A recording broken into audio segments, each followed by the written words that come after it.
All righty. Good morning, everybody. Hope everybody's having a good day thus far. I should almost say good afternoon, technically. Uh, Depending on if you're going to watch us live today or if you're watching later, I hope you all are having a good day nonetheless. This is going to be very interesting. A great interview because I should say a chat, not really an interview. Um, because we spoke to a gentleman yesterday who is in Ukraine currently trying to make inroads to where they can start working to accounting for MIA and combat deaths of all the foreign fighters, i.e. Americans, Brits, South American veterans and such. And our guest today, not only being a Green Beret, Special Forces, 7th Special Forces Group, and an Afghan combat veteran, he also is doing I can't say highly enough the work he's doing in Ukraine right now, and getting rid of the munitions and trying to rid the country of all of the plague of war that has beset the country for the last 10, 15 years with landmines, unexploded rockets, and all of the rest. And so we're going to be covering a little bit about his history. And guys, I was just looking to try and make some notes today, and he's been on probably the 5 biggest podcasts in the country. So if you want the nitty gritty, go watch. He's got 12, we were talking about it earlier, 12, 15 hours at least of amazing stuff. So we're going to cover some good stuff, and we're going to let him talk about Ukraine, which I'm kind of interested a little more so because he's doing some dangerous and very important work. But before I keep rambling too long, Ryan, thank you for joining us today. I can't thank you enough. I know you're a busy man, and we'll just get started and let the ball rolling. Hope you're doing well. Yeah, brother. No, it's awesome to be on here, and also love the work you're doing, giving Vietnam veterans a voice. It's super important, and I absolutely love it. Thank you, man. Coming from you, that's awesome, and I'm glad I actually started was rewatching some podcasts because I believe it was on Mike's podcast, and we'll get into a little bit of the history here, but just to start off, it hit me like a ton of bricks this morning. The one of the first questions he asked you, and it's crazy, I don't think he's ever asked anybody else this question. If you had a time machine to do anything or go back, what would you have done or where would you go? And you immediately said MACV-SOG in Vietnam. I thought that was pretty damn cool, and you immediately started talking about Billy Wall and Paris Davis and all of that. And I thought that's awesome for him to start it off, and for all the things he's done already, but to go back to want to be a SOG man, that's pretty badass. Yeah, no, but Vietnam veterans, that's why I chose the path that I chose. And I mean, some of those stories, a lot of them still untold, but what some of these men did, they would say it about the World War II generation. Oh, they don't make them like that anymore. Well, the Vietnam generation, they don't make them like that anymore. Those guys were hard, and it was just extremely impressive. Some of the stories that I've heard come out about some of these guys, like John Streckermeyer and a couple other ones, it's just absolutely phenomenal. So yeah, no, I love it when platforms give voices, especially to our Vietnam veterans, because we do know how it was not the most popular thing back in the day, and a lot of them, it took a lot for them to come home. Literally, I mean, they're physically at home, but mentally being accepted back at home. I feel that it's been just recently, that people have been really pushing hard and getting the word out there of what these men did. And so, yeah, I have nothing but respect for that, and it's needed. It's definitely needed. That's awesome, and it's so cool that the guys both I'm sure currently it's still being passed on, but especially post Vietnam immediately, and then with your generation, the GWAT, shall we say, you guys grew up reading about them and them inspiring y'all, and y'all getting to do Not too much like SOG. That stuff like that'll never be done again. But you're getting to do some pretty heavy duty operations and stuff, working with Indig and all that, like we'll get into, which was really, really cool. So I thought that was just a awesome way to start off the conversation with Mike. And then I wanted to mention that to the viewers. If y'all have not seen that interview with Mike, I think out of all your interviews, that's one of the better ones. You and Mike seem to click very well. Mike seems like a good dude. Yeah, he's a great dude. Really, really good guy. Really easy to talk to. And yeah, also his dog food brand. Our dogs love it, so it works out. Oh yeah, he seems to know all there is to know on dogs. That's one thing. And in fact, I do rescues, and I picked up a few things on getting housebreaking them and all that from Mike. So tip of the hat, not only for learning about you guys, but also the dog route. He seems to be on top of his game. Oh yeah, absolutely. And like I said, guys, you know, he covered a whole lot of his history, all of his history, and all of these great podcasts. But just to get a little bit of your history down here, you grew up now in Lowell, Oregon. Were you born in Oregon, or were you born in California? Yeah, I was born in California, but raised in Oregon. So I'm I claim Oregon. I'm an Oregon duck.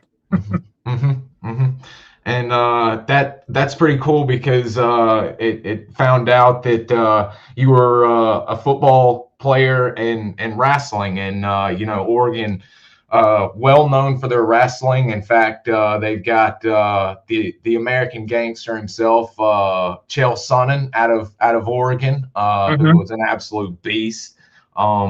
So that I thought that was pretty cool. And did you, and of course, you mentioned early on, talking about MACV-SOG, you were reading early on, clearly. Did you, were you wanting to go pro? Were you wanting to continue sports, do something like that? Or did you kind of always know military was coming down the line, that you thought you were going to be a military guy? No, I wanted to be a professional football player. I had my whole path planned out in high school. I was going to go play for the Ducks and then move on to the Seattle Seahawks and retire and do whatever. I just forgot you need to have talent and be good at football in order to move on. And I was absolutely horrible. I would hit everybody on the field but the guy with the ball. I racked up more penalty yards for our team than we gained in actual yardage. I was just trash. But no, I wanted to be a professional football player. In the 90s, I was watching, Dallas Cowboys and Emmitt Smith and Troy Aikman and all this other stuff. And I was like, I could do that. No, I just forgot, you actually have to have some talent. So, and I did not. But I love to hit people. And so, I was going to say, it sounds like you were quite active on the football field, though. Yeah, just not good for our team active. But yeah. So yeah. In wrestling, I enjoyed wrestling kind of, but I never took it really seriously. And I was actually a really good wrestler. But my dad and other people would tell me, like, hey, if you put in like 10% of the effort you do into football, into wrestling, yeah, you're going to go places. And I just never really got into it. I mean, I enjoyed it. I loved the team part of it, but the school that I went to in Lowell, Oregon, it's known for wrestling. And so if you're there and you have any ability at all, you have to wrestle. It is what it is. And we have, a Hall of Fame coach who is literally in the Oregon High School Hall of Fame for wrestling, or as a coach. If you have any ability at all, you have to wrestle. But my heart was always in football, and I sucked really, really bad.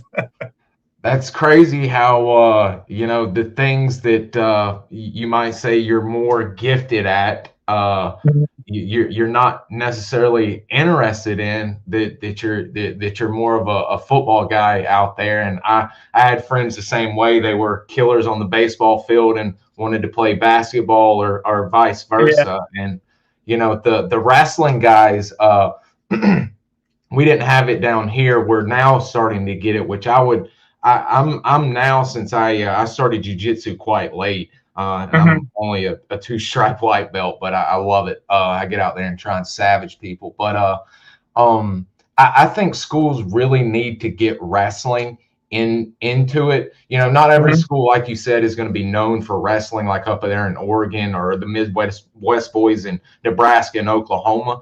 But I think wrestling, the camaraderie, the physical aspects and the mental aspects of that really can build a man, and help build a man, I should say. Not at 18 or not in high school, you're going to be a man, but I think that's a great building block for a young man to do. Oh, it's huge, and it's one of the most difficult, you know, things or sports you can do as a young guy. But what I do like to see is in America, the fastest growing high school sport is female wrestling.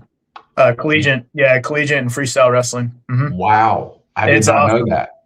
Yeah, it's awesome. I love seeing that. There's some badass girls out there that are just wrecking people. But yeah, I'd love to see that. And so I do agree with you. Wrestling definitely is a huge foundation, you know, for, you know, my life and stuff like that, because it's extremely hard, and there's a lot of physical conditioning to it, which takes, which takes a level of responsibility for yourself if you want to be good at all and stay in shape. And there's like a command structure, so you're growing up with kind of a direction and stuff like that in the wrestling team. So no, I love it. I think it should. I mean, it's growing. It's growing really big. So for Fox to now be promoting it, and I see it only growing, the RAF. I'm glad to see it's on Fox and getting national airtime. I think it's gonna only grow now that more and more high schools and all of that are gonna start participating. I think it's amazing. Do you think your wrestling and your football and being a two-sport athlete, do you think that kind of helped you a good deal, not just joining the military and the various boot camps, training, Q course, I should say, Vietnam term, and then combat? Do you think those early days of really grinding it out on the football field and then wrestling helped down the line with you physically? I mean, physically, those were the building blocks for it, but the structure that it gave me, I mean, going into the military, I was already kind of military minded just from sports. And so structure and attention to detail, following orders and stuff like that, that was kind of, I don't know how sports are now, but our coaches in the mid 90s, like it was, regimented. A little bit more. I can't speak to how it is now, but it was a little bit different than growing up with my dad as, you know, a Vietnam veteran and stuff like that. The military was something that was going to happen because, my dad is a big believer in, every young man should serve their country in one way. It doesn't have to be the military, but give something back to your country. Absolutely. For, however many years. So like in my dad's case, I took the ASVAB and stuff like that. And he was like, yeah, you're not really college material. You're kind of dumb. You're going to need to go and get some, get some real world experience, get out of the house, because I'm not going to let you stay here in this town of 1,300 people, because you're never going to leave if you do. Get out of the house, go see the world through the military, grow up. You're only 18. You're still a kid. Grow up, and then come back and figure out what you want to do. But go serve your country for 4 years. Give back to your country. And again, it doesn't have to be military. It's just something to give back to the country. And so it was already kind of, that was my path, from very early on, just because, again, test scores, I was colleges weren't beating down the door for Ryan Hendrickson that hits everybody on the field but the guy with the ball, and probably graduated with a 2.0 if I'm lucky, maybe. I'll say this, until I started taking it seriously after my junior college stint, I barely got into to college because there were just certain subjects I despised and could not pay attention. Now you get me history or social sciences or anthropology or something like that, you can't get me to stop listening. But math, sciences and stuff like that. So, I mean, and college isn't for everybody. In this day and age, I would say you might be better to join the military or join an organization like the Peace Corps. Get out there, like you said, and serve your country in some capacity. It doesn't have to be, as you said, in combat, but giving back to the community, the nation, what have you. I mean, yeah, and then go to college through the military. That's what I did. I got a bachelor's in the military once I grew up, and because it wasn't that it wasn't the fact that, like, you don't have the brain capacity to learn this. It's the fact that I didn't care. You weren't grown enough. You weren't ready for that yet. Yeah, I didn't care. I was like, I don't care. I just, flashy thing over here. Oh, I'm gonna go over here and hit this. Or I don't know, but I know exactly what you're talking about, and that's quite actually what a few of my friends did that joined the military. I had a terrible car wreck, broke my femur and my hip, and immediately ruined my chances, or was going to follow my dad's footsteps in the Marine Corps, and that gone. And some of my buddies were going to go to college, or they were going to the junior college we were both going, or all going to, before we went our various ways, Alabama, Auburn, or Troy. And some of them were like, I'm just not liking it. I've got a chance I can come back, GI Bill. I'm going to join the military. And that's what they did. And one of my buddies is out of the military, was with, is it the 25th ID, the Tropic Thunder? Or Tropic Lightning. He was with them and got back, got his college degree, and is now part owner of a car dealership. Great life, nice. 2 kids, and rocking and rolling. So, like you said, some guys, or some folks, gals or guys, aren't ready at 18 to go to college. They need a little life experience, what have you, come back and do it, Oh yeah, I had to grow up big time. Military, 18 years old. United States Navy in the mid 90s. Oh, you're going to grow up. You're going to grow up fast. That's curious. I meant totally, and I'm glad you mentioned your dad being a Vietnam veteran. What branch of the military was your father? He was in the Army. He was in the Army. Okay, that's what that's what I thought I remembered hearing, but was not 100%. Now, how did you decide on Navy versus Army? Did your dad say, hey, you might not like the Army, or what was that? No, not at all. Actually, the opposite, because my dad was a helicopter crew chief in Vietnam on Hueys. And he also did the recon fixed wing birds, where they would fly in and draw fire, and then people would know where to strike. Hunter killer team. Okay. Yeah, it's wow. I'm proud. And again, for the Vietnam veterans watching this, I wasn't there, so I'm messing some stuff up. But he was on a fixed wing. I guess it was like an otter or something like that, and they would fly in to draw fire, and then things would happen from there.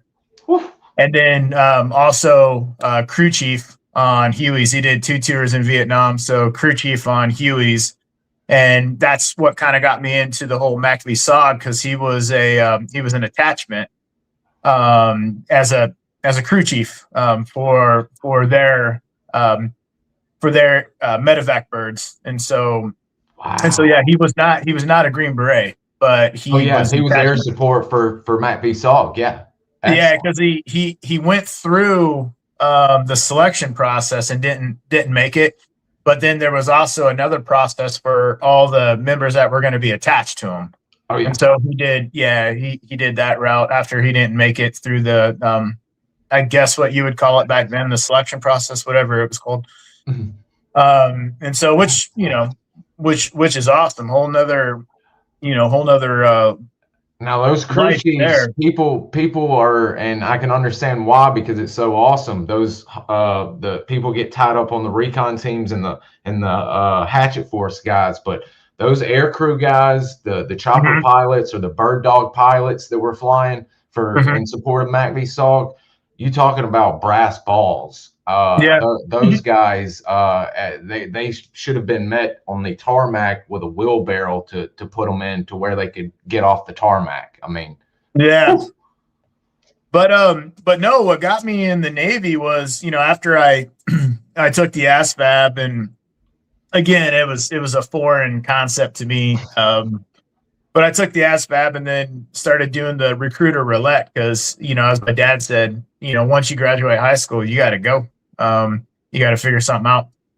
But with the military, it was like, I talking to the Air Force recruiter, and they saw my test scores, and they were just like, nah, this isn't happening. We're downsizing the military, and you're a special kind of stupid. So no, but we recommend, go talk to the Army or the Marines. So I talked with the Army, and they actually didn't need anybody. Like, it was a year wait for an infantry contract.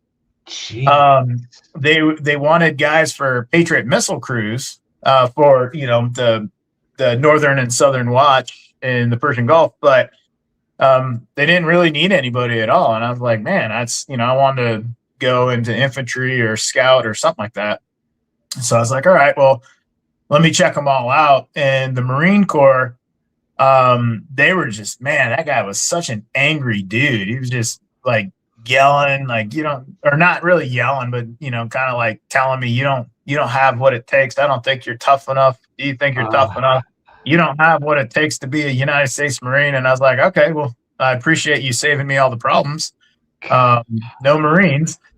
And then the Navy recruiter, he was like a freaking used washing machine salesman, the best pitch in the world. Like, you want to sail around the world to go to foreign ports and see exotic women? I'm like, 18 years old. Yeah. You ever seen, Top Gun with Tom Cruise or Navy SEALs with Charlie Sheen? He's like, yeah, because that's all the Navy is. I was like, awesome. Sign me up. Gotcha. So did 4 years in the Navy and did everything my dad wanted me to do. Got out, experienced the world, saw every, ton of the world, grew up a lot. And then got out of the military in April 2001, just trying to figure out what I wanted to do. And then, 9/11 happened and everything like that. So you were at home and out of the military during 9/11? I was out of the military. I was actually driving past Fort Lewis as the planes are hitting the towers and everything like that in Washington State. Wow. Yeah. Because I didn't know what the whole lockdown was. And so you have military vehicles locking down I-5 and that's the highway in Oregon. Yeah, I-5. You have military vehicles locking down I-5 by the base and everything like that. And I was like, what is going on? And it was just, I figured it was another like meth house that was out in the training areas of Fort Lewis, because they were busting those things all the time.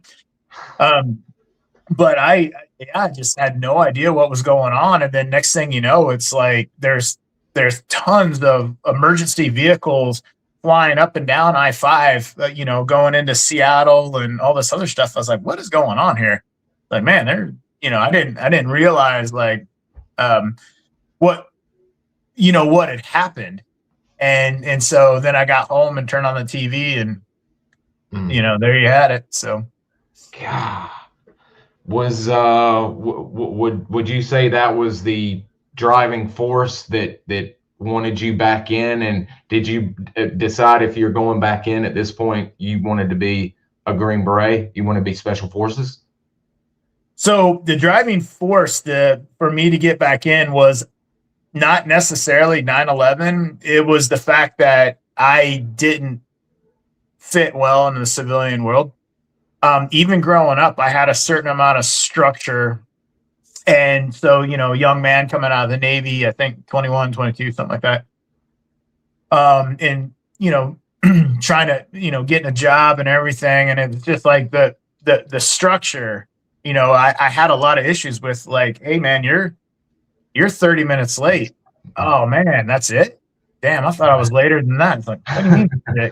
I had a really hard time adapting to the civilian way of life, for me at least. And again, that's not just the military, that's my upbringing as well. Mhm. But no, I actually went into the Air Force for 4 years because my ex-wife at the time, who was stationed at Fort Lewis, she was in the Army and she didn't want the whole Army life anymore. And we knew with, with the global war on terror and everything like that, she thought, I want you in a safer job if you're going to be back in the military again. And so, because I did, I was in 2002, I was going to do the what they call, I think it was still called an X-ray contract at that time, or I was going to come in for special forces in the Army. And then, my ex-wife and I, we got divorced, and after 4 years in the Air Force, ended up getting divorced, and I was going to the personnel office to change my records over from married to single, so you don't get the married pay and all that other stuff. And I saw this poster on the wall that had a soldier, and it was half Class A's, so the old Army dress uniforms, and half dress blues, the Air Force uniform. And it said, go blue to green. And basically, if you were in certain jobs in the Air Force that were considered overmanned, you can do a direct transfer to the Army, and in some cases you can gain rank if you stay within your career field. Well, I was an ammo troop in the Air Force, and it was a great job, definitely needed, because all the bombs that we've dropped as Green Berets were because they were loaded on planes by ammo troops, and I forgot the name of the job that actually loads them up onto the aircraft, but so it was a great job, but I wasn't fulfilled. There was something more. And so when we got divorced, I saw this poster and I asked them about it, and they said, yeah, you're in an overmanned career field, you can do a direct transfer over. Here's the Army recruiter that's doing it. And so I went to the Army recruiter, and he's like, yeah, man, what do you want to do? I said, I have no idea. He said, why not 18 X-ray? And at first I was like, nah, I was in the Navy as a bosun's mate. I was in the Air Force as an ammo troop. Like, what exactly am I going to bring to the Special Forces world? A blind football player that hits everybody but the guy with the ball, a mediocre wrestler, and then the two jobs I had in the Navy, extremely important, but they don't directly equate over to combat arms. Mm-hmm. And I was like, nah, I don't know, man. Maybe I should go get started in infantry first and then work my way up. And he's like, well, I'll put it to you this way. If for any reason you fail, then you go directly into infantry anyway. So why don't you just give it a shot, see what happens?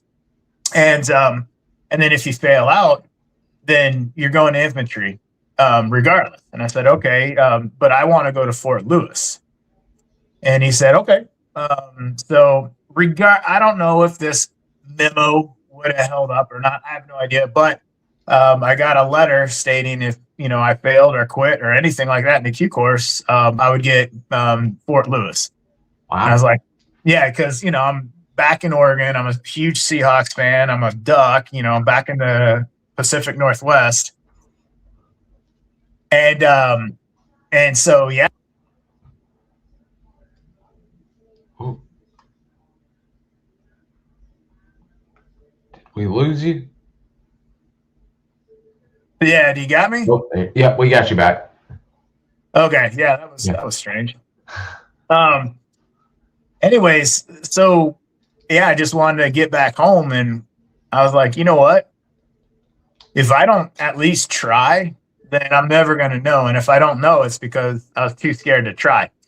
And my dad had told me a story about two old men, sitting on their rocking chairs waiting on death. And, the first old man being miserable because he never did anything in his life. He never risked anything, tried anything, stepped out of his comfort zone, nothing. And the second old man was fulfilled, content, and happy. He's done it all. He's tried it all. He's failed multiple times. He's succeeded some, but he did it. And he was like, which old man do you want to be? And it's like, well, you know what? If I don't try, then I'm going to regret it. So, yeah, I went 18 X-ray and 0 setbacks, 0 recycles, nothing, all the way straight through. And I think the fact that I had no bad habits when it came to combat arms actually really helped me out, because when the instructors were like, this is how you shoot, it's like, okay, this is how you patrol, okay, this is how you put in an ambush, okay. I had nothing, everything they said, I was like, yeah, okay, well, this is how you do it. So, so for me, although the Q course was extremely difficult and it was very physically hard, and then also like the demolition part is a lot of mathematics and stuff like that, which I was very surprised at, because, I was still scared of math because I hated it so much in high school. And I had to take like a special math test, for slower guys that hit everybody on the field but the guy with the ball. I had to take that math test in order to be able to graduate. And now I'm in a math heavy engineering field, which is focused on demolitions and theories and calculations and stuff like that. And I was like, oh man, like I'm going to be horrible. Well, the difference is when you're interested in something, all of a sudden it becomes a lot easier. And I was like, so if I was actually interested in school, I probably could have done something with myself. It's like, there you go. But I was able to go straight through. And next thing I know, I'm from starting off in infantry basic to jump school to, pre-selection, selection, all the way through the Q course, Charlie course, language, Robin Sage. Now I'm walking across the street at Fort Bragg to 7th Special Forces Group, and like, oh man, I just woke up and holy cow, that days were slow, the weeks were fast, and next thing I know, I'm in 7th Special Forces Group. Wow. I mean, that is crazy. I mean, and I didn't realize it was the X-ray was like that. Basic, jump, boom, straight to the Q course. I mean, that is, and with you having no setbacks whatsoever throughout any of that, that's heavy duty. That's pretty well. Pre-selection, then selection, then the Q course. Pre-selection tore up more guys than selection did. Wow. For the X-rays, the X-rays that went to selection usually get selected, because pre-selection, holy cow, it was on a whole nother level of hard. But selection, we had a pretty high attrition rate, so our selection class was towards the end of October, just when it's like the nights are cold in North Carolina, and we had like a weird snowstorm during our selection class, but it was just like an unusually cold October, November. And we started off with the max, I think it was like 410 or 400 or whatever it was, to where they were doing the PT test for guys. And then whoever got the better score was able to continue on. And then the other guys were like, hey, sorry, the max is for something or another. I can't remember. But by the time the dust cleared and everything like that, there was 55 of us selected out of 450, something like that. And then out of the 55, 18 of us graduated with no setbacks. Now, out of that 55, some people, failed out of the Q course, but other ones were recycled for something or another and finished with different classes. But out of the 400 and whatever it was, our selection class was, 18 of us from the class went through. And so that's the attrition rate. People don't understand it, but because you understand just how difficult like BUDS is, Navy SEAL training, extremely difficult. Or combat control, pararescue, extremely difficult, probably one of the most difficult in the military, to be honest with you. But when it comes to the Q course, they're like, oh, look at how many Green Berets there are. Well, there's a difference, because in the Army you have combat arms career fields, and so there's a bigger there's a bigger amount of people to select from, whether it's Ranger Regiment or infantry or just whatever it is, that are already in that kind of like path, I guess you can say. And then for us to have out of 418 of the original go through, and I think out of everybody that graduated at the 400 and some, 55 were selected. I think it was like 35 of the selected ones finished the Q course. And so and the Q course is long, and it, like, a lot of guys get chewed up, not because it's physically hard, but because either like an off-duty incident, because you're looking at a year plus for for all of the training. But some guys, what I found the most difficult in the Q course, believe it or not, is like when you start a new phase, you finish selection and you get to SUT or something like that, and you're just, you're back to, you've never done shit, you're garbage, all, and it's like, man, I just got selected. Why am I being treated like this? So, all right, get through SUT. It's like, all right, I did it. Yeah, finally moving on. Then you get to that next phase and you're back down to the nothing, you've done nothing, and you got to build yourself all the way back up again. And so a lot of guys, like, it mentally taxed them, and they're like, you know what, I don't need this. I don't need this. But it's a weird like game that's played for mental strength, because there's nothing I did in selection or the Q course that was as hard as some of our missions in Afghanistan. And I was and so I was like, oh, okay, well, this makes sense. And they continue, the Q course is so long, and there's some really, really tough periods of it when you're thinking like, dude, I made it through all the hard stuff. This shouldn't be tough right now. And then you just get crushed, and you're like, what is going on? I got all the way to Robin Sage, and we had one of the toughest infills I did in the entire Q course. And this is at the very end. And it's snowstorm and it's hailing and our water bottles are all froze. We're having to climb up this steep, muddy embankment to get to this railroad track to meet with our G-force. I mean, we are completely smoked, everything. And I was just like, how is it the very end is harder than the beginning? Like, this is insane.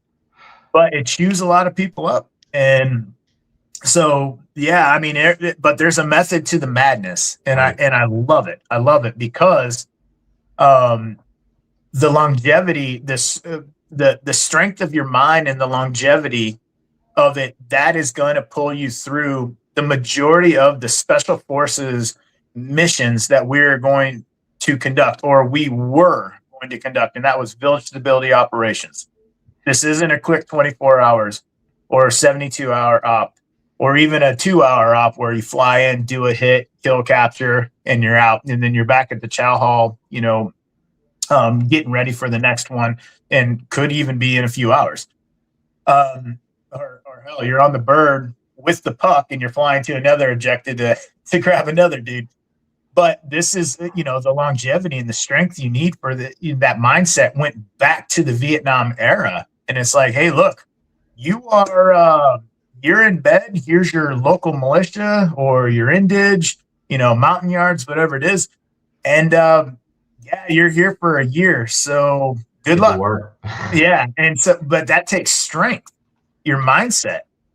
And so, yeah, I really feel like the Q course, selection, Q course, and everything like that, it, in my humble opinion, it absolutely prepared me for what I was going to see as a Green Beret and experience as a Green Beret. Because again, there was no bit of training that came in that was anywhere as hard as some of the infills that we had done in Afghanistan and stuff like that. So Just my opinion. Wow. I mean, and that's saying something, because y'all got into some pretty heavy duty stuff down the road there. It's Yeah. good to know that you guys are getting the absolute best in the aspect of training and getting y'all ready to become Special Forces qualified. That's amazing. And you mentioned you get all the way through, and are you immediately sent to 7th Group, and you guys get ready to go on a combat rotation immediately? Yeah. I mean, for us, I transferred at that time. It was across the street to 7th Special Forces before the BRAC movement or anything like that to Eglin. But no, I got there and the team was just returning from Afghanistan. We were doing the surge into Afghanistan in 2010, and basically we got the order, hey, you guys are going back. The team had just returned home.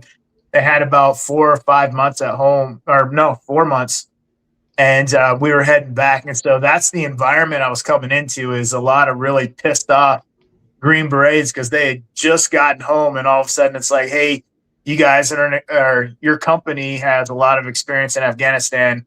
You guys are all going back. And so, yeah, it just started the workups, the training, and getting everything ready to go. And yeah, we 2010. Let's see, I got to Afghanistan May 2010, April 2010, and started my first deployment as a Green Beret. And I was in Uruzgan province, but our main area was the border between Helmand and Uruzgan along the Helmand River and the Q2 River Valley, which horrible place for Taliban. They were using the valley to funnel weapons and explosives back and forth to do attacks on Kandahar. And so we were in the valley to basically clear it out from the dam all the way to Firebase Cobra. And, we had reports of up to 5,000 fighters in the valley, which it's not. Yeah, that's Afghan math. But there was a lot of bad deeds there, but there, and a lot of IEDs, So, man, and with y'all getting over there and getting to where y'all are going to be operating out of, are y'all immediately tasked with working with an indige force of any type, or are y'all working alone for a period of time, or is it immediate hookup with locals? So immediately for us, we were turning over with a 3rd Group team, and immediately for us, we were starting up a local militia. It's from militiamen that are from that area that got kicked out of their villages by the Taliban. And so it was to train, advise, assist, force, multiply these local militiamen. And then we were going to, over a period of 2 months, train them up, get everything ready to go. And then we were going to do the assault on the valley in September. And so, yeah, I mean, that was our main job, was, to village stability operations and training up these local militiamen, arming them, and getting ready for, this village or this valley clearance with fighters that were from that valley that wanted the Taliban out.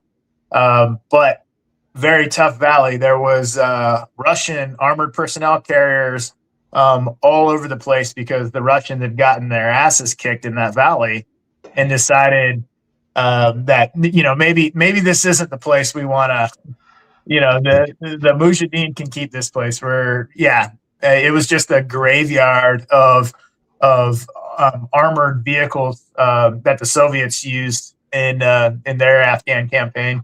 It didn't work out too well in this valley, and now we're going to take the whole valley down. So, yeah, it was going to get interesting. Wow, that's quite the sight to behold. First tour, first time getting overseas, and this is what you're seeing, the graveyard of the previous group, so to speak, to try this.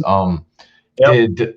Did and you said a militia, local militia, what were these guys skill level? I mean, I can't imagine it's going to be up to par of anything the U.S. is, but I mean, were they okay? I mean, No, they were not until we trained them.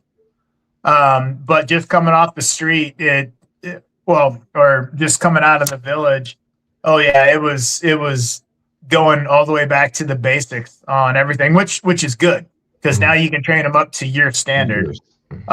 Once they were trained up, to where we felt comfortable with this mission, and it wasn't just our ODA, there was an entire company that was going to be clearing this valley with, Afghan special operation guys. And so, you got 100 commandos with an ODA, and then you got Kandak that are doing strategic hits. And so it wasn't just ours, but our mission was the southern part by the dam, and then to push north to Firebase Cobra.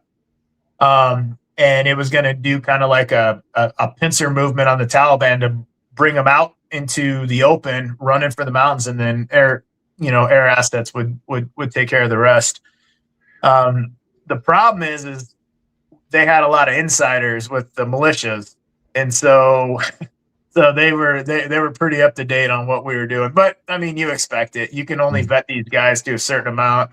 You put them in a Seek, and they don't pop up as anything because they've never been Seek before, and you're just like, okay, well, obviously do your due diligence so you don't have a green on blue. But as far as them passing information to the Taliban, you're very limited on the information you give them. You're not going to give them the 5 Ws. This is when the mission's starting, stuff like that. You don't give them anything like that. But the Taliban knows something's being built up. And so, yeah. It's an issue all this time with special forces working with indigenous forces. Yeah, you can, I mean, I remember different missions in Afghanistan when we were working with the Katejas and stuff like that. We would take all their phones 24 hours prior to the mission, and they didn't know exactly when we were going to launch. And it was weird because, like, I was in Mazar-i Sharif for one mission, and when we would launch out of Camp Stevenson to, somewhere in Kunduz, where, this big bad guy territory up there. But we'd launch to go out and do a mission, and they would have spotters, kind of like on Black Hawk Down, where the kid's holding the phone up as the helicopter's flying over. Same thing. They'd see the helicopters launch, and then they would start to report which direction we're heading in. And then it was just this line of reporting all the way down until basically we were in an area. Like, they didn't really know exactly where the birds were going to land, but they had an idea of the entire area. And so, you do a little fire by recon, or recon by fire. I'm sorry.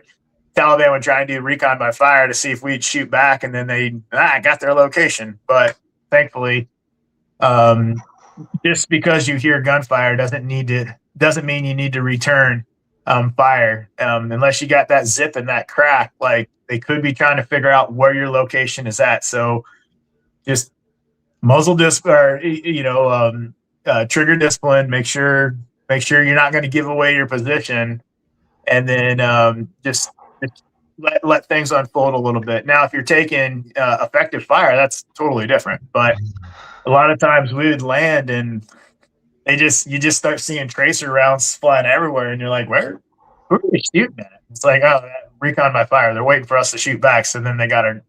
So old as time trick. That's not new. No. But yeah, man, the mission to take down the Chitu River Valley, and that's the mission I stepped on an IED, and had a real wake up call, and almost ended my career as a Green Beret. But after I stepped on the IED September 12th, 2010, our mission kicked off September 11th, and early hour mornings of September 12th, getting ready to clear a compound so we can set up our command and control and get fires up and everything like that. Right in the doorway, pressure plate.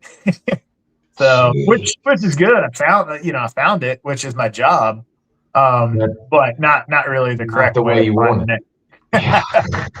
But I'm glad. I obviously lived. We're talking. I went back to Afghanistan 7 more times. Jesus. Yeah, five more times as a Green Beret, twice as a contractor. But if I wouldn't have hit the IED where I did, number one, the Taliban had an ambush waiting for us upriver, a very complex ambush, dug in ambush. And number two, there was an entire kill zone of IEDs waiting for us just past the compound. And so literally what was going to happen is what my mind tells me is that when the Taliban commander was like, hey, go arm those IEDs, he didn't actually mean to arm the one that I stepped on, because they were trying to get us into this bottleneck or this kill zone. And it was going to be, the old trick initiated by IED, and then you're already in the kill zone, and you're just going to eat 7.62 and everything like that. So, when I stepped on it, and I think I wasn't talking with the Taliban chain of command. It's like, hey, we didn't really discuss things, but there was a whole gauntlet. Like guys would have died, 100%. Guys would have died up the river, because after the fight was over with, they recovered over 30 IEDs in that one area. But no, I mean, when I stepped on it, the Taliban, basically, I could kind of imagine what's going through their head. It's like, oh shit, like what just happened?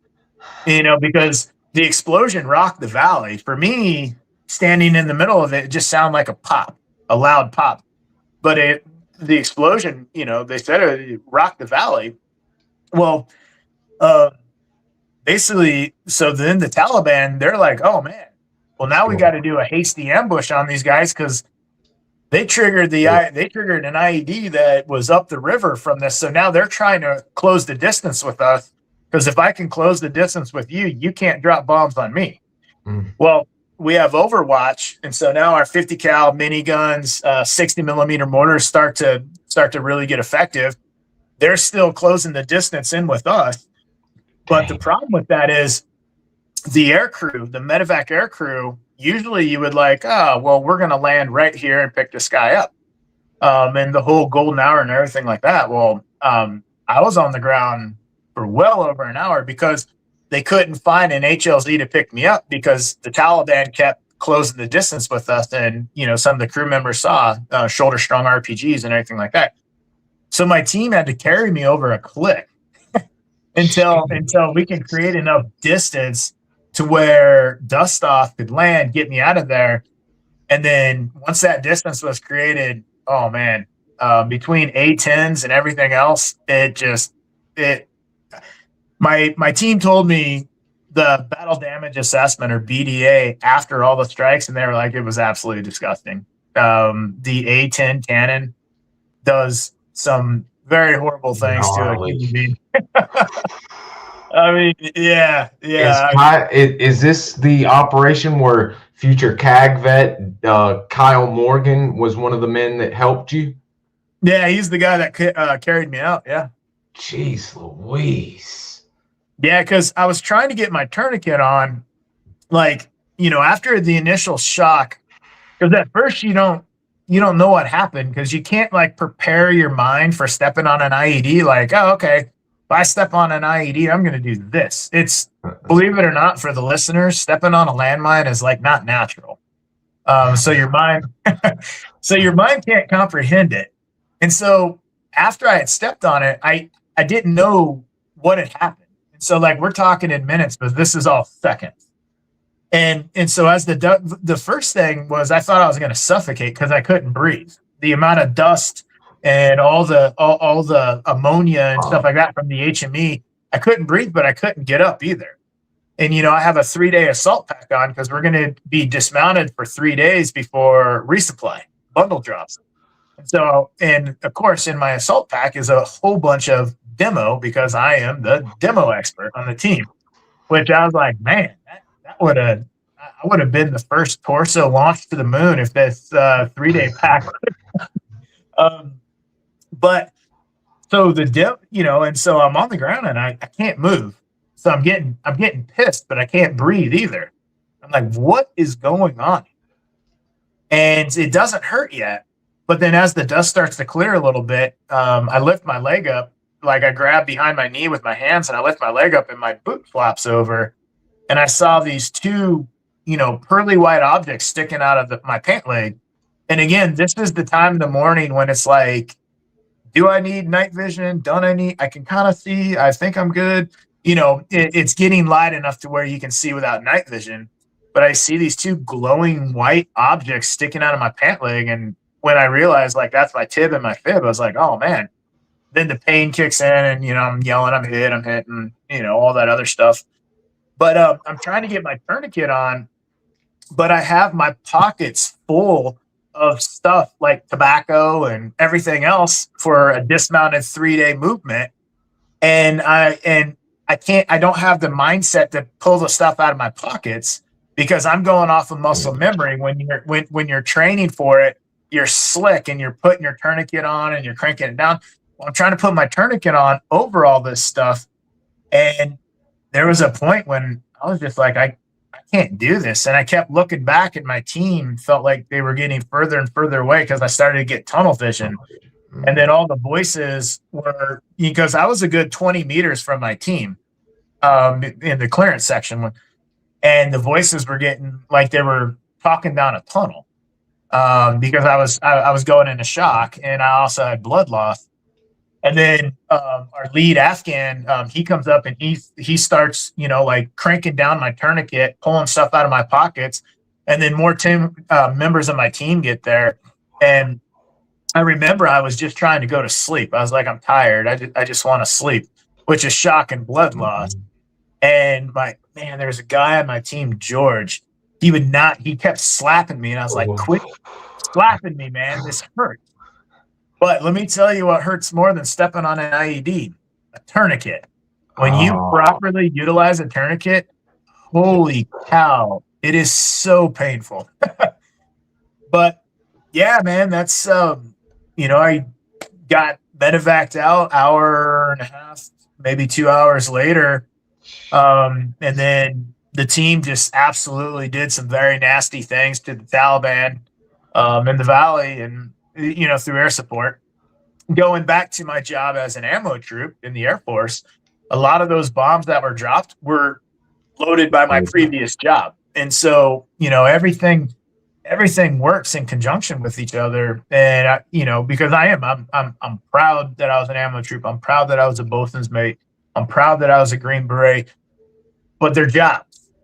Everybody has a part to play.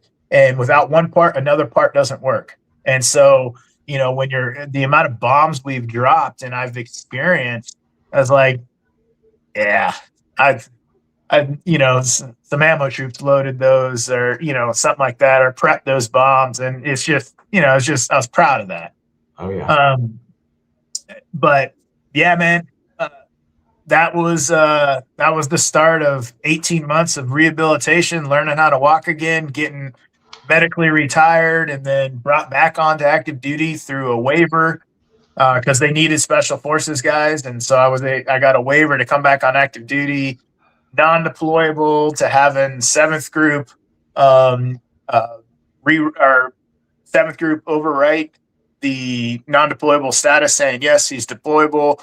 And then going back to Afghanistan 5 more times. So 6 total times as a Green Beret and twice as a contractor.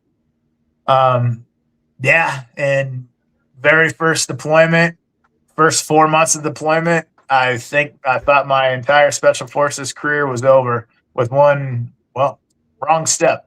But it was not. That was just the beginning of it. And it led into, kind of what I do today in Ukraine with, removal of landmines and explosive hazards, because I don't want any innocent person or a child to go through that pain I went through. And that's what drives me, to do what we do today. But that's probably jumping ahead pretty fast. No. There were actually only two more as we segue questions because, like I said, guys, he's covered all of this in great detail on all those other amazing podcasts that he's been on. When you knew after you've stepped on the mine, you've got the tourniquet on, you're in the bird, you didn't know then you were safe, but shall I say, when you get to the hospital, you come to, you're going to live and you've still got your leg. Was there ever a thought that you were done? Like, I've done enough. I did one combat tour. I'm done with special forces. Or did you say, I'm going to find a way to get back into special forces no matter what? Yeah, man. No, I was mentally destroyed when I got to that first role facility. I think it was called Turncout or TK. And that's where I had the most complications. Apparently I passed away twice, on the operating table, to the point to where I had a note next to my bed saying, if you're able to read this, you're alive. I was like, what does that mean? And people were like, oh yeah, I got pretty bad. It's like, oh, well, hello, I'm here. But no, my entire, like, at the very beginning, the first thought that went through my mind wasn't anything else other than I let my team down by getting blown up, and my entire life as I've known it, everything I just did to become a Green Beret is over, because my leg wasn't guaranteed. They had stabilized it enough to where I could get to Longstool, because it took me over a week to get out of Afghanistan because of blood loss and everything like that. That's a long time to get medevac to Longstool. So there was a lot of complications, but my leg it wasn't a guarantee that I was going to be able to keep my leg through the limb salvage program. And even when I got to San Antonio and started this process, the limb salvage process, with the greatest orthopedic surgeon known to man, Dr. Shu, it was, for me to be able to keep my leg was 10 to 15% chance. Jesus. But let's go back to the old man thing. If I don't try, I'm not going to know. And if I don't know, it's my own fault because I didn't try. And as long as I have a leg, I might as well try, because if it doesn't work, well, then who cares? Get it chopped off, go through some rehab, get a badass, prosthetic and rock prosthetic and go out and do all the amazing things that guys with prosthetics are doing. I mean, there's a double amputee that just climbed Everest. Like, are you kidding me? Like, there are some studs out there because of prosthetic limbs, and I've seen them on like the Special Olympics and stuff like that, or Adaptive Olympics. There's a Special Forces guy, Nick Lavery. That I know Nick. He's a stud. The only thing I don't like about Nick, and it really bothers me, is when I stand next to him, he's like 2 body lengths taller than I am. So I look like a child. Like, I look like he's taking his kid to like 3rd grade or something like that. You know what I mean? The guy, to be fair, he's a huge man. To be the fair, guy is massive, but he is a great guy. He is the absolute definition of Green Beret. So yeah, no, I love that dude. Except for standing next to him, I don't like standing next to him. He's extremely tall, and I'm average height for Asian countries. But yeah, I just keeping my leg, that was a long shot. But the doctor said one thing that hooked me, and it was like, if this works, this is going to help a lot of people with advancements in limb salvage and stuff like that. And it's like, all right, so let's do it. Worst case scenario, we just, because my leg was only held on by skin. Worst case scenario, we're just going to, remove it and, just cut the skin and muscle fiber and remove it and move on with my life with a badass, prosthetic. But it worked. And, lots of arthritis pain, to this day, everything like that. But, it worked. And so, yeah, through all the rehab and everything, my driving force to get back to war was this. number one, my command sergeant major came in, and he had a 2010 Oregon Ducks jersey signed by the whole team. That was the year we went to the national championship game. Lost, but we still went. I think it was Auburn, Cam Newton, jerk. But but we so he had this jersey, and I just remember I was like, I don't know what to do. Like I'm in this hospital bed. I've been in a hospital bed for 4 months, besides when my dad and I snuck out and went to a Seahawks game and met with Pete Carroll and the whole team and everything like that. But I was like, who am I now? Like, I was Ryan Green Beret, and now who am I? And this is 2010. The hospital is full of wounded guys. Like, this is the peak of guys getting injured and killed in Afghanistan. And I was just like, I don't know. I don't know what to do. He said, well, you need to recover. I said, yeah, but if I recover, I'm afraid that you guys, like, the military's done with me. And he said, if you get healthy and you recover and you're cleared, I'll send you back to war. Now, he's a dear friend of mine now, and he's like, yeah, nobody thought you were going to. Wow. But he kept his word. And then there was another thing. After I got hit, the Taliban played that horrible celebration music over their ICOM radios, and they were celebrating killing me. And you can hear them, the music and the jingles and them, doing all their chants and everything like that. I don't want to offend anybody, so I'm not going to re-say them. But yeah, that I could hear, their celebration. Every time things would get really, really hard, I could hear that jingle music and stuff like that, and them celebrating, them almost killing me. And it's like, you didn't beat me, you bloodied me up, but you didn't beat me, and I'm going back. And the last thing was, when I was in Tarrant Tout, this one of the medics in our company, Calvin, he stopped by. And he stayed by my bedside for a long time, just helping me out and talking with me and stuff like that. But then he had to go. He said, hey, we're in the same area. I'm heading out on this mission, and we're going to kill these guys that did this to you. And he was killed that mission with Mark Forrester. And so who was a combat controller. I didn't know Mark, but, they were both killed that mission. And so that really, that was a huge driving force for me, because I had to get back. You beat me, you bloodied me, or I'm sorry, you bloodied me up, but you didn't beat me.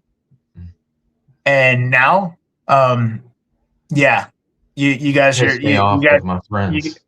You guys are gonna see a different Ryan Hendrickson when I get back.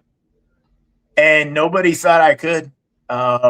From medically retired to back on active duty, but limited waiver, no deployments, to getting cleared through the Thor 3 program, to redeployable, but at a limited, you can stay in like the Joint Tactical Operations Center, something like that, but no missions, to full mission qualified. And, back out 2012, and arguably the worst area in Afghanistan, Panjwai District, Kandahar Province, more IEDs, just nasty, nasty area in 2012 to 2016, Boglin Province, just the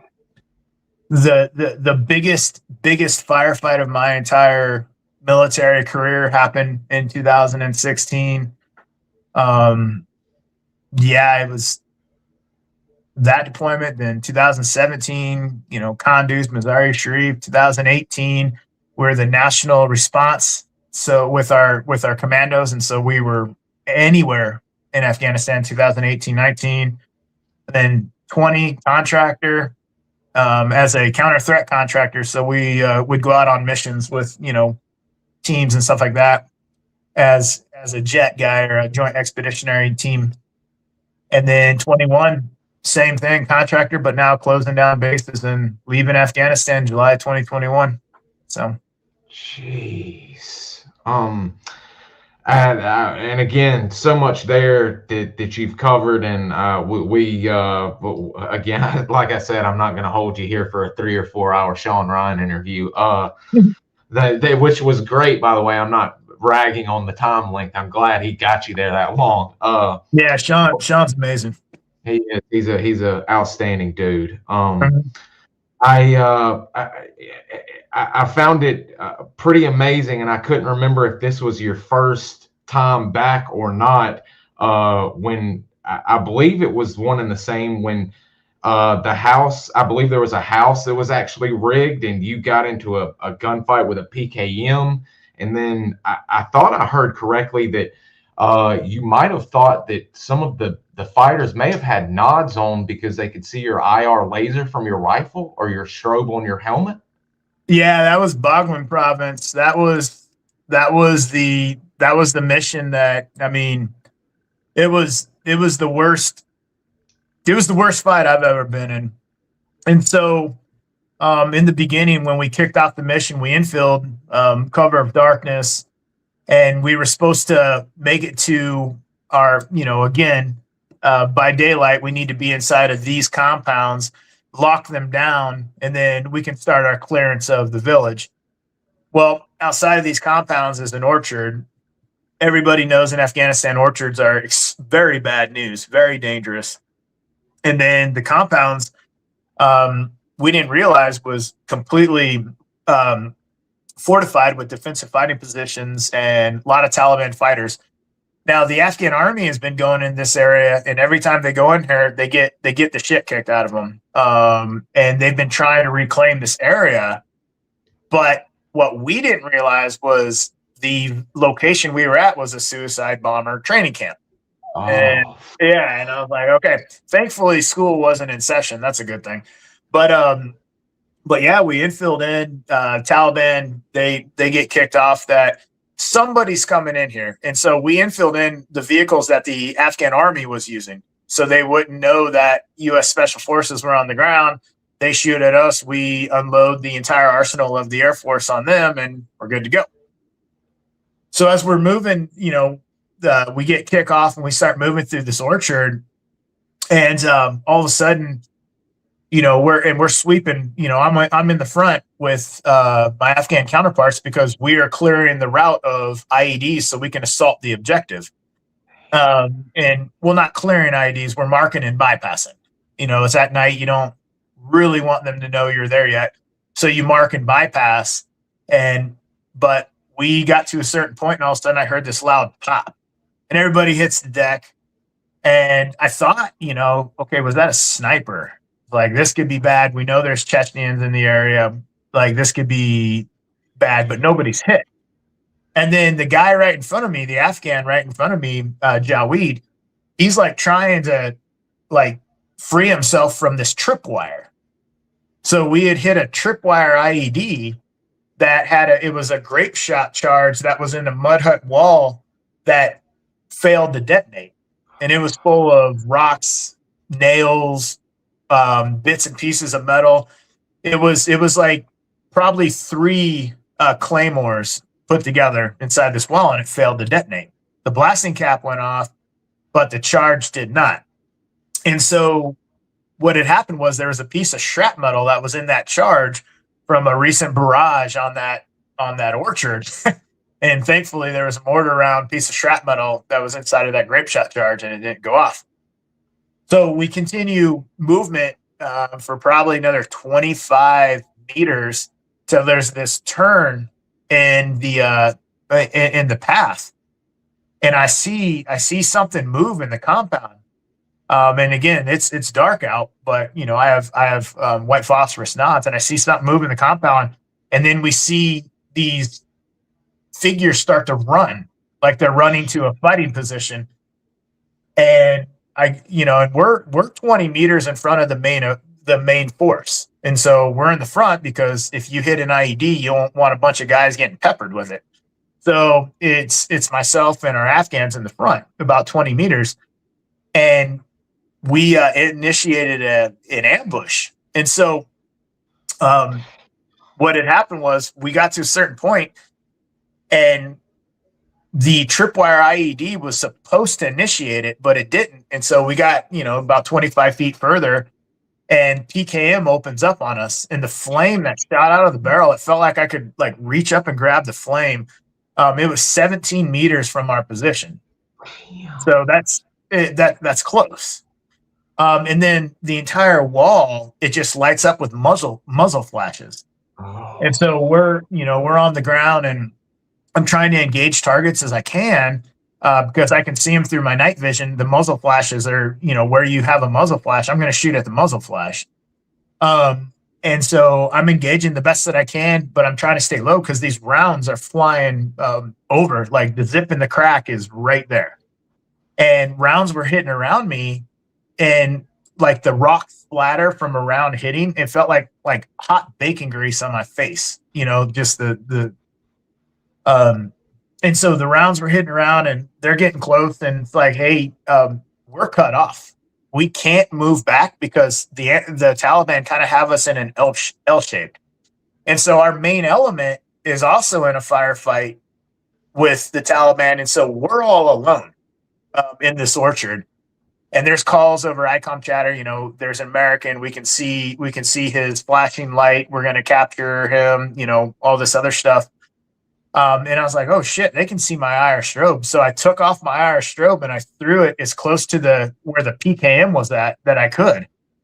And I'm trying to communicate with our combat controllers, like, hey man, we can't move. And he's trying to get he's trying to get them to start dropping bombs, but they won't drop bombs because we're way within danger close. And finally, I don't know what approval it had to go up to, but we're sitting in this ambush for like 4 to 5 minutes. That's a really, really long time. And finally, the approval comes through, and he comes over the radio and he's like, hey, bro, this is going to be really big. He said, keep your head down, man. Good luck. And I was like, good luck. I was like, man, that's a horrible way to put it. And so what ended up happening was they dropped a 500-pound bomb 17 meters from our position. And I just remember like when the blast went off, because he got back on the radio and he's like, weapons released, bro, good luck. But when the blast went off in the shockwave, I remember seeing all the debris flying over us. And so you can imagine I'm laying on my stomach on this little like motorcycle trail. And so there's probably like 6 to 8 inches of deflated, and I'm kind of down in a little dip there. And then the other 4 Afghans, they're all doing the same thing. But I remember being able to look up, and because it's getting light out now, I looked up and I just saw all this debris flying over us. And my immediate concern was these big 500-pound chunks of mud hut wall that have been here for 1,000 years are going to fall on me and crush me to death. And I was like, great, nothing.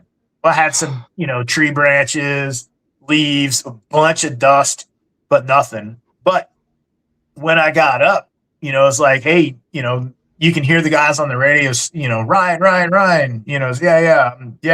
I was like, all right, yeah, fall back. We're going to drop again. I felt drunk. Oh, like we were trying to stand up, kept, like a drunk fish, and finally made it back. And I just remember I had like this pounding. It didn't hurt, but it was like this pounding concussive wave that just kept echoing in my head, just like rattling things. And then we dropped again, but thankfully we were 80 meters back this time. Dropped again. We're able to get the upper hand on the Taliban in there, and then we assaulted the compound. And we had killed I don't know 10 or so that were in the compound. But that was the very beginning of the mission. And so throughout that entire mission, now it's day, and our job is to clear this entire village. And we had an LOA, limit of advance, but we have to clear this entire village. And so we're finding IEDs. I mean, I personally blew up 17 or 18, something like that, 17 to 20 IEDs myself. Our Afghans, Afghan mine action guys, they blew up over 55. And so we were in a very, very bad place. There was defensive fighting positions. There was bunker systems, tunnel systems. There was just all kinds of stuff. They had 107 rockets that were on tripods that were hooked up to a electric firing device that they could literally like, okay, people have gotten to this point and they can fire it off. And so, we blew all those in place and everything like that. But we get to our limit of advance, and the Afghan sergeant major comes up to me and he was like, hey, we have reports that there's a lot of people moving in our direction. I was like, okay, are they villagers? And he said, I don't know. But now we can't see them anymore. It's like, okay, well, where'd they go? And he said, tunnels. Oh. I was like, oh. Well, it was about, I don't know, probably 2 minutes after that, all of a sudden, the entire tree line, all of the compounds, everything erupts in fire. We just start seeing muzzle flashes, and there is just an ungodly amount of rounds coming in at us. And so, everybody's, running for cover so you can try to figure out where to return fire from, but there is no place to return fire because these are all extreme defensive fortifications. And so we're talking to aircraft, and they're like, we don't know who is who on the ground. These guys are in your lines. It's like, that's really bad. So now you have to wonder, is that Afghan that's running towards you, is he a commando, or is he Taliban that has, their uniform? Ooh. Like, and it got very sketchy. And so we're trying to create distance. All of a sudden you start to hear eagle down, eagle down, eagle down, and another call over the radio, eagle down, eagle down. And so that means Americans are hit, wounded, or killed. We don't know. And I can look up the road, and there's 2 bodies laying in the road, and they're both Afghans, and they're both part of my mine action team. So they were really good friends of mine. And so, okay, we know we have KIA, but we can't get anywhere close to them right now because the amount of fire coming in on us, and we haven't dropped bombs yet. And so we set up a combat or a casualty collection point, a CCP, and it's like, all right, let's start. We start to bring in the wounded, and so we have the wounded, and our medics are working on them. All of a sudden, we start taking fire inside of the CCP. It's hitting all over the place. They popped up out of a tunnel, and so now it's like, oh crap, we have to move everybody. So we're carrying wounded and the dead, and we're trying to get across the street to another CCP, and then we're gonna land. We're gonna make an HLZ there, and so I have to go out with a detector and make sure the HLZ doesn't have any IEDs or anything like that on it while we're getting shot at, and so this fight goes on for hours. And then it gets to the very end. It's like, all right, we finally get air on station. We're dropping bombs because we were able to create that separation. We start dropping bombs, and now, okay, we're suppressing the enemy. We have Apaches that are doing some amazing work.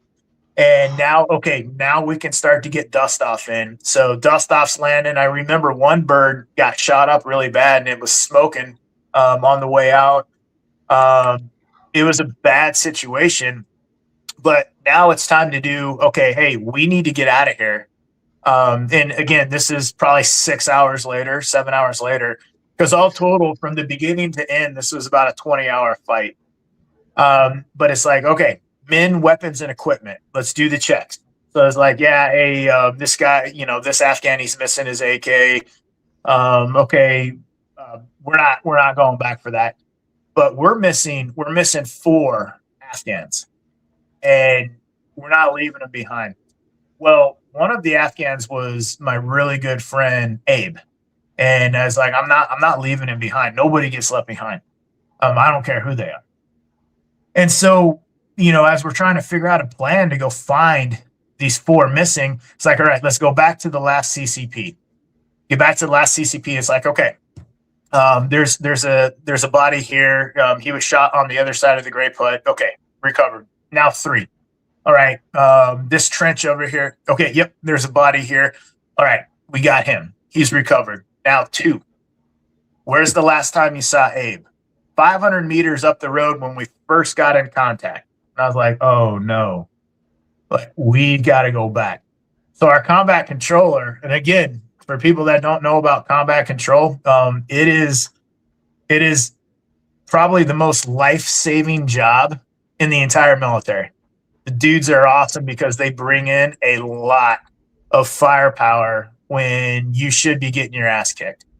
So our combat controller works out something with the Apaches. And basically it was like they were going to fly the road, start shooting, and we were going to get out and run up the road because that was going to be our cover by fire, right? We're going to run up the road to the last place we saw Abe, because there were some guys on the team that were like, no, we're not risking American lives to go back. And I was like, okay, cool. I'm going back for him. And there were some other guys, best friend of mine, Frankie, he's like, yeah, I'm going back with them. J-Tac, like, yeah, I'm going back. So we all, it's like, all right, we're going back. Like, we'll deal with the repercussions of disobeying and everything like that afterwards, but we're going back for these guys. Nobody gets left behind. And so Apaches is like, hey guys, we can argue about this all day, but the Apaches are coming in and they have low fuel, so we need to go. They flew over and we just, 5 of us took off running down the road and got to the bridge where we first took contact, and Abe was in the water there, dead. And then the 4th Afghan, the Afghan sergeant major who warned me about everything, he was dead as well. So when the initial fight first ticked off, the Afghan sergeant major and I were talking, and he actually was the one that took 4 rounds and not me. And so, yeah, he was dead, and we got Abe. And so trying to get him out of a 6-foot muddy water-filled ditch, which is, 200 plus pounds of just of dead, body weight.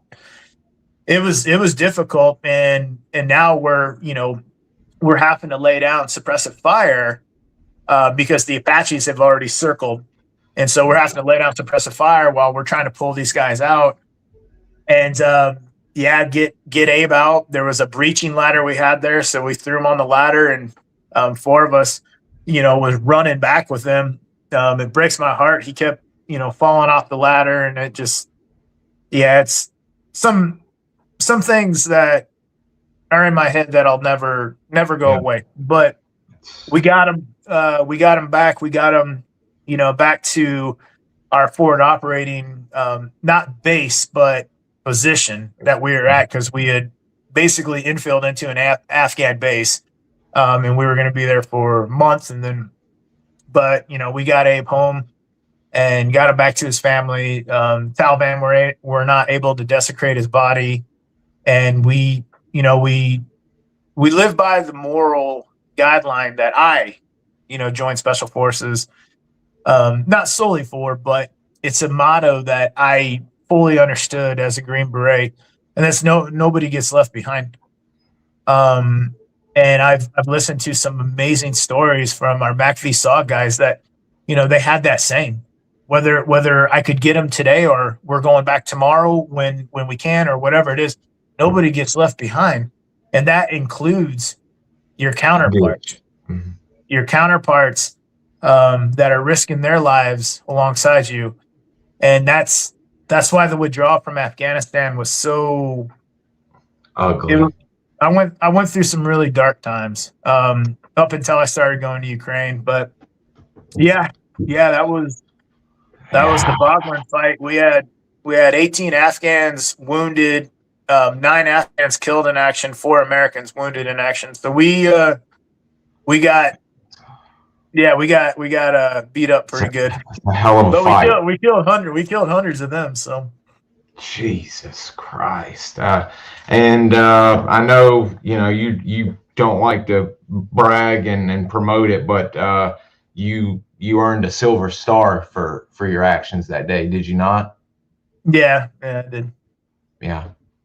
Wow. It's and like you mentioned, we've heard heart-wrenching and terrible, sad stories about SOG men having to go back and get buddies, or buddies telling them to leave them, and them going on and either having to leave them completely or luckily finding them later. But it's always outstanding to hear Americans especially, but guys going back. It doesn't matter if it's an American or your indig or your counter forces, y'all refer to them in Afghanistan. It's a true testament to the American warriors that y'all don't leave anybody behind.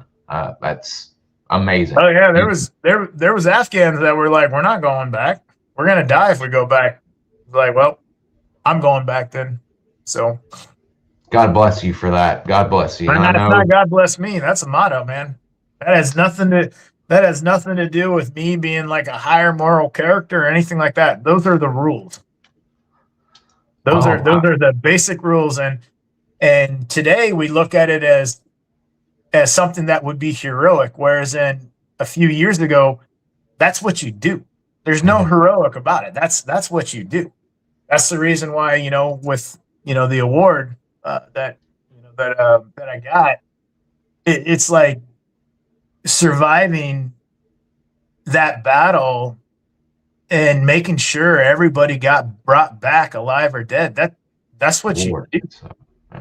And so that's why, no, I'm not.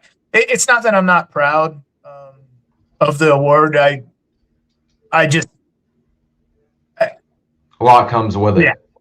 Yeah. It's just, I don't know. We can move on to another subject. Yeah, I'm sorry. I meant to say if we ever get anything you don't want to talk about, just go on. But as you as you mentioned, you went through earlier, you kept going back and back and back, and there's a lot in there that you covered, and we're not going to cover that today. We're really wanting to hear about what you're doing now that you are no longer an American Special Forces Green Beret EOD technician. What are you doing now, and what got you? Well, I know what you're doing. You're in Ukraine. What got you initially into the Ukraine issue and trying to help them? Yeah, so I got to correct you on one thing. I was never EOD. Oh, yeah, explosive ordnance. Explosive ordnance disposal. That's on a whole nother level. I was an 18 Charlie, so a Special Forces engineer. So we're demolitions experts, and we're trained all the way up to mark and bypass or blow in place. But no, EOD is on a whole nother level than me, man. Those guys are legit. I'm not EOD. So thank you for the correction. Because somebody in the comments would have tore me a new one for that one. Yeah, no, I'm not EOD. Don't have the brain power for that one. They're a special breed. But no, so when I left Afghanistan, we closed down Bagram, and I went home from there. I didn't go to HKIA. But I just remember being like in a very dark place. And then, as the months are going by and I'm trying to figure out what I'm going to do, I have a deployment to Syria with the same contracting group coming up. And I just remember all of a sudden, now it's February 2022, and I'm watching my TV, and there's this buildup on the Belarusian or Russian-Ukrainian border. And then February 24th, you have the full-scale invasion, or as the Russian Federation calls it, the special military operation into Ukraine. And I'm watching it, and I just start to feel this nagging feeling, like I'm wondering if there's something I can do to help. I'm wondering if, where is Ukraine? What is, no, there's nothing. Okay, yeah, here's Ukraine. Okay, so it's Eastern Europe. Yeah, I know nothing about Ukraine. I have no ties at all to Ukraine. But as the days kept going, I just kept feeling this nagging feeling. And it's that feeling that every Green Beret should have. It's called De Oppresso Liber, free the oppressed. And so I have this call with one of my good buddies. His family, so his name's Dave Cunningham, and his family, they founded a missionary organization called YWAM, Youth with a Mission. And as we're talking, he's talking about, yeah, I'm worried about the YWAM missionaries in Kyiv because the Russians are currently trying to encircle Kyiv. We don't know what's going to happen, all this other stuff. And I remember asking him, I was like, is there any way I can help? The question that changed my life. I was like, is there any way I can help? And he said, would you go to Ukraine? You would go to Ukraine? I said, yeah, I think I would. I mean, what can I do? And he said, be the brains on the ground that keep these kids that have huge hearts, and all they want to do is help people, but they don't have combat situational awareness. They don't have battlefield situational awareness. And right now the battlefield is encircling Kyiv. And what these missionaries were doing is they were driving out into areas that the Russians were moving into, and they were evacuating women, children, and the elderly. And I was like, yeah, I can do that. So I called my boss at my job and, can I take leave without pay and go to Ukraine? And he said, no, not with your security clearance, all this other stuff. And I was like, all right, well, I quit. And then middle of March, I'm on my way to Ukraine, and I meet up with this group of missionaries in Kyiv, which was, at that time in the very beginning of the full-scale invasion, it wasn't easy to get to Kyiv. You're going through safe houses and all this other stuff. But I get to Kyiv and I meet up with the missionaries, and now it's like, okay, do you know how to, the European question, do you know how to drive a standard transmission, a stick shift? And I was like, yeah. And they're like, okay, because most of the American missionaries that come here don't. And I was like, well, I do. They're like, okay, can you drive this bus? And I was like, yeah, I can drive that. And they're like, okay, well, you're driving, we're doing a run. And that started off 3 months of going, in the beginning, it was evacuating women and children and the elderly out of areas that the Russians were moving into or suspected to move into. And then as the Russians conducted their withdrawal to the east, it was going into these areas like Bucha and Irpin, and bringing in food and medical supplies and just helping out with all this stuff. Humanitarian, helping the civilian population that has suffered so much under, 45 days of occupation. And then as the Russians were, continuing their advances in like in the Donbass, in Luhansk and Donetsk, going into those certain areas there and evacuating women and children out. So that trip, I'd gone all over Ukraine, but what got me into doing landmine removal was as the Russians conducted their withdrawal to the east in April 2022, when civilians started to come out of, the cellars and their shelters, and people started to come back to see, what was left and to try to pick up the pieces or whatever it was. There was a lot of incidents from landmines and booby traps, people hitting landmines and booby traps. So I had a couple of friends that were with the territorial defense unit, and basically it was like, hey, we need, we're being told now that we're sappers, combat engineers, but I don't know anything about, landmines or anything like that. Do you? I was like, well, yeah, I got an idea. I've dealt with some landmines in Afghanistan, more IEDs than landmines, but some landmines in Afghanistan. But I said, I have a very good idea how to keep yourself safe during like the search process and everything like that. So I started working with this territorial defense unit, and it's like, oh man, you guys have no equipment. So it's like I go home and I raise funds and I buy detectors and all this, protective equipment that I bring it all back, and I work with this unit on the minefields and everything like that and donate all the equipment over to them. Then there's another unit that hears about me and they're like, hey, we need. So I go, I vet the unit, meet up with them, everything like that. I was like, okay, cool. Head back to the States, fundraise again, buy equipment, head back, work with the team on the minefields, and then donate all the equipment over. And I start to do kind of what I was doing as a Green Beret: train, advise, assist, force multiply, equip. And it came very natural to me. But I also all of a sudden had this overwhelming sense of purpose again through service and helping others, something that I was missing from the withdrawal of Afghanistan and the victimized position I had put myself in from our withdrawal from Afghanistan over questions you can't answer. What was it all for? What was it about? What was the blood spill? What, all that stuff like that. You can't answer that. It happened, but I started to become a victim of it and going into some dark places where alcohol was a supplement to that, and then that's a slippery slope, and it leads to a lot of what we have going on today with the veteran mental health crisis and suicide. Terrible. And then I get to Ukraine, and all of a sudden my purpose is back through service to others, and this time it's as a humanitarian. Green Berets were really good at doing war. And there are times when we're there to help with the humanitarian aspects of it afterwards, but not very often. Most of the time, it's we're doing bad things to bad people. Well, now I'm on the other side of it. The war has, combat has already gone through this area, and now the human toll, the human suffering, the humanitarian side of it, I'd never really been engulfed in that before. And so as I, all of a sudden, I'm like, there's something to this. I'm out here, I'm working with Ukrainians. Now, I'm giving them the best training I can. But biggest thing I'm doing is I'm seeing what their needs are. I'm going home, I'm raising money, I'm buying equipment, and then I'm bringing it back and I'm giving it, I'm donating it to them while continuing to work. I was like, there's something here.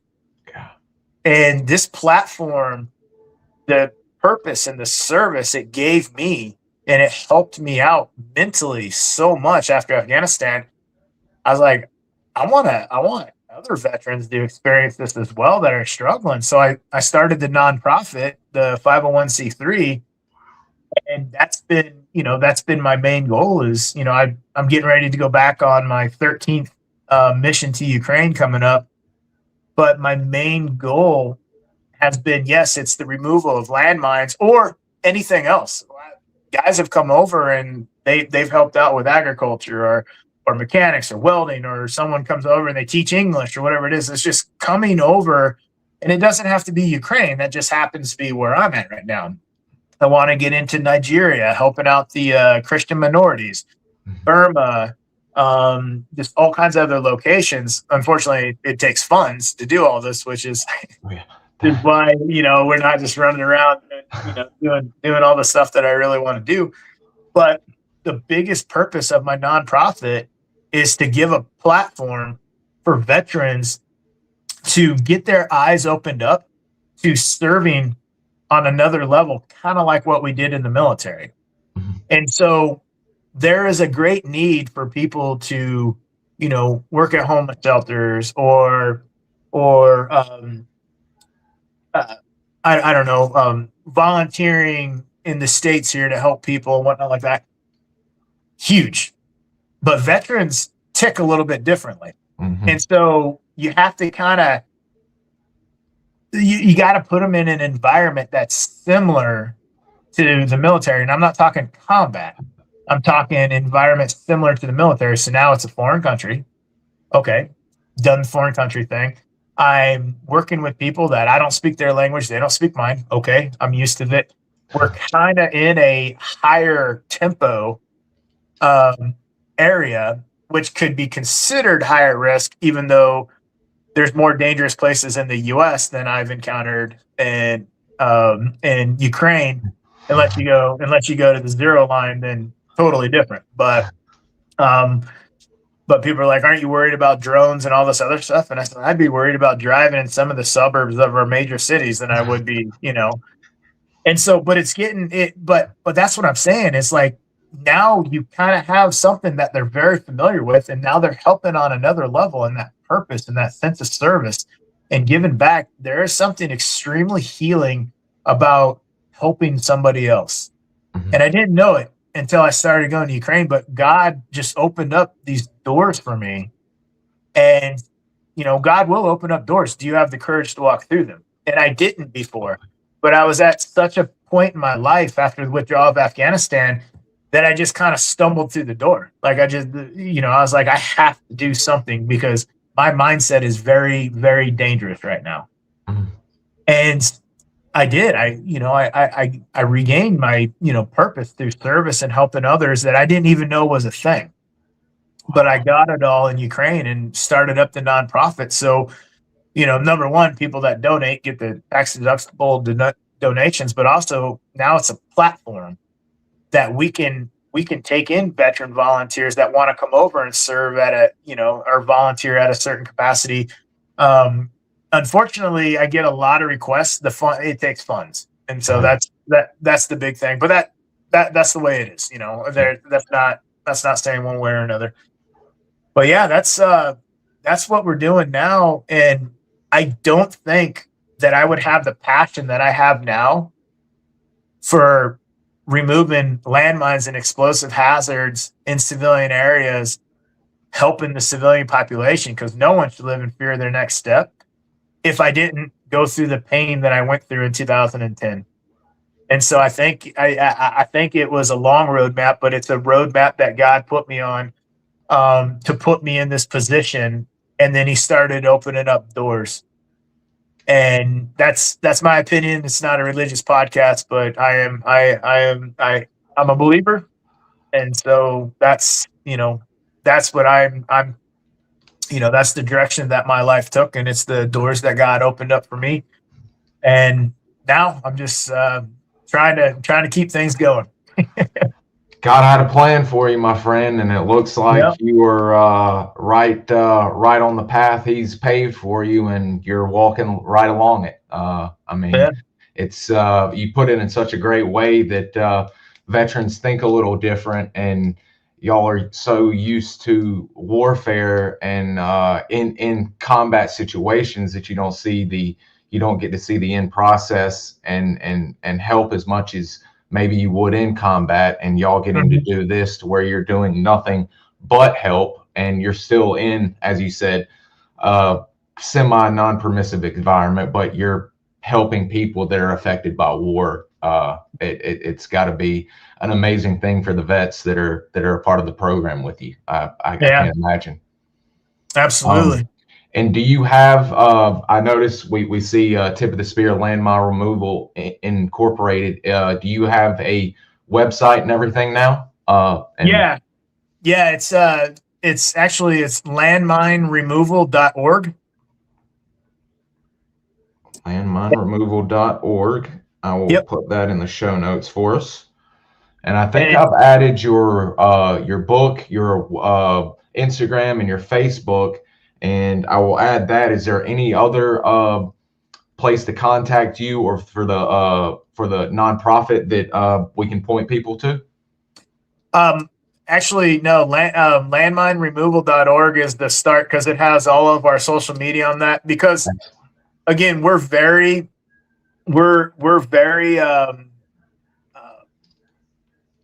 what am I trying to say? Very visual with the work that we're doing in Ukraine, because I believe that people who donate to your mission, they need to know what their money's going towards. And so you can follow our content on social media to see what we're doing, and how those funds are being used and stuff like that. But yeah, I'm very transparent with the donors, because that's their hard-earned money. They don't have to donate. They're choosing to. And so this is what we're doing with your donations. And just something, it's something I'm very passionate about, but transparency is huge with us. Your Instagram page, that was where that photo came from, is outstanding. Your ex as well has a lot of stuff you're doing in Ukraine, as well as some of your older military photos, which are awesome as usual. But I'll make sure I get landmineremoval.org up, and make sure I've got all of your social medias on there to where people can reach out to you, or if there's a veteran that is needing to get in touch with you, he can get in touch with you and maybe start on his road to recovery like you. I just want to thank you for, I know I held you longer than I anticipated. We're almost at 2 hours. I didn't realize that. But I wanted to thank you for, I wanted to thank you for covering your military history, but also what you're doing in Ukraine to help those people. And it's nice to hear that you're going to be planning to expand outside of Ukraine and continue other places as well. just wanted to thank you. And is there anything you'd like to say before we close out for the day?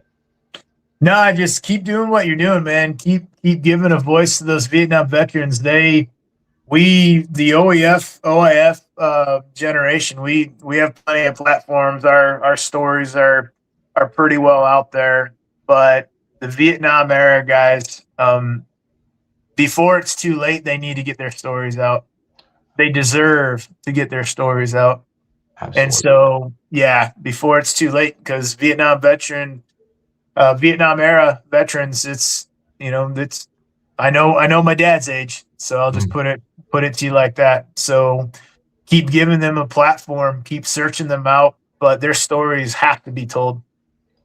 Thank you. And coming from a vet, I always appreciate when you guys enjoy the work we're doing here, and the crowd and the subscribers all do a good work. We build a good community here, and I'm proud of it with what we've done so far. And I'm glad we can add you to the list as a member or interviewee of this illustrious group that we've added. So I want to thank you and thank all the viewers for watching today or whenever you may watch it. And I'll make sure I stay in touch with you. And heck, when you get back, if you've got any news or want to get out and talk about Ukraine when you get back, or promote something, you've always got a home here to come back.